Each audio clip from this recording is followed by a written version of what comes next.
Веста дека во селото Спанчево, општина Чешиново Блешево, 62 годишна жена си губила сопругот и тоа на брутален начин со насилнички удари со шипка по главата, болно одекна во пошироката јавност. Не само заради самиот чин на убиството, туку и поради некои востановени догми за тоа кој е посилен, мажот или жената, и за тоа кој е поагресивен, понервозен, поафектен и слично.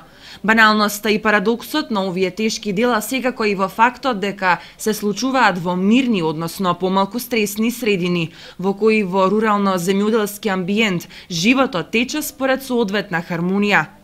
По убиството пред известно време во Блешево, каде жена си го отепа мажот во постела, и по ова сега во Спанчево, обичните луѓе се почесто се прашуваат од каде доаѓаат убиствените пориви на послабиот пол од кочанските сила. Дали плурализмот и суровиот капиталистички систем се прекршува врз грбот на психолошки полабилниот дел од населението, или пак во прашање е бомбардирањето со насилство преку разноразните медиуми. Но како и да е, ваквите случувања алармираат дека надлежните институции во државата мора посериозно да се впуштат во стручна обсервација на овие појави, со цел да се действува едукативно и превентивно во однос на сите форми на насилство.